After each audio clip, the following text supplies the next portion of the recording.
300 సంవత్సరాలు పరదాస్యంలో మ్రగ్గిపోయి మహమ్మదీయ పరాసు ఆంగ్లేయ దురాక్రమణలకు బలి అయి దత్త మండలంగా ఆంధ్ర మాగాణంగా తెలంగాణగా విభజించబడ్డ అభాగ్య సోదరులు స్వరాజ్య సముపార్జనానంతరం భాషా ప్రయుక్త రాష్ట్రాల పేరుతో తెలుగు వాళ్ళందరం తిరిగి కలుసుకోగలిగాం. మన రాష్ట్రాన్ని మనం సాధించుకోగలిగాం. కలిసి 15 ఏళ్లైనా కాలేదు. మన ఇల్లు మనం చక్కబెట్టుకోనే లేదు. మన పెంపు ఐకమత్యం చూచి ఓర్వలేని స్వార్థపరులు గృహఛిద్రాలు కలిగిస్తుంది. మన తెలుగు గడ్డను గొడ్డళ్లతో పగలగొట్టాలని చూస్తున్నారు. ఏ రాష్ట్రం గాని బాగుపడాలంటే అన్ని ప్రాంతాల పారిశ్రామికవేత్తలను వ్యాపార దక్షులను సుహృద్భావంతో చేరదీయాలి. వారి ధన విజ్ఞాన సాధన సంపత్తిని సద్వినియోగం చేసుకుని మనం అభివృద్ధి చెందాలి. ఈనాడు అంతర్జాతీయ పర్యటనలు సాంస్కృతిక సమావేశాలు సమ్మేళనాలు కావాలని అన్ని దేశాల వారు కోరుకుంటున్నారు. సాటి వారితో తమ ప్రగతిని పరిశీలించుకుంటూ ముందుకు సాగుతున్నారు. గాలి కంటే వేగంగా, ధ్వని కంటే శీఘ్రంగా శాస్త్ర పరిజ్ఞానం పరిణితి చెందుతూ చంద్రమండలం దాకా మానవుడు పయనించే ఈ రోజుల్లో మనం ఎక్కడున్నాం? మన చుట్టూ ముళ్ళ కంచెలు బాతుకుని మన ఇంట్లో మనం ఉన్నాం. అనాది నుంచి ఈ ప్రాంతపు ఆడబడుచులు ఆ ప్రాంతానికి కోడళ్లుగా వెళుతున్నారు.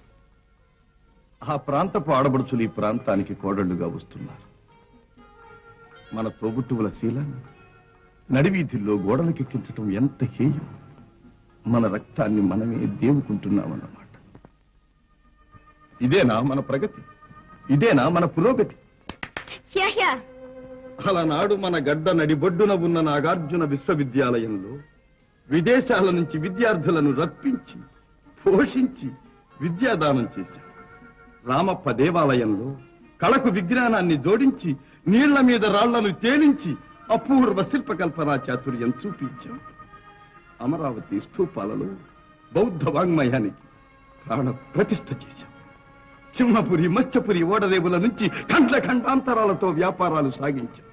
ఓరుగల్లు కోటలో సాముగరడీలలో కాకలు దేరిన మేటి పోటరి జగజ్జట్టులను తయారు చేసి దేశ దేశాలకు పంపించాం.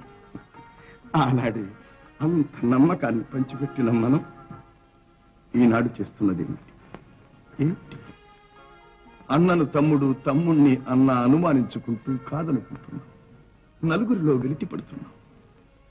నీ సోదరుని నువ్వే గౌరవించలేనప్పుడు ఇతరులు నిన్ను ఎలా గౌరవిస్తారు? ఎలా విశ్వసిస్తారు? ఈనాడు స్వతంత్ర భారతావనిలో రాష్ట్ర స్థాయిలో మనకు గౌరవ స్థానం లభించింది. ఆ స్థానాన్ని మనం చేజారనివ్వకూడదు.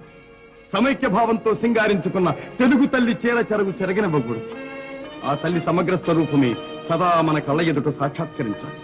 ఈనాడు 5 కోట్ల తెలుగు బిడ్డలది ఒకే బాట ఒకే మాట అని ఏ నాట ప్రతి నోట మనం వినాలి. ఇదే మన లక్ష్యం. తెలుగు తల్లికి జై.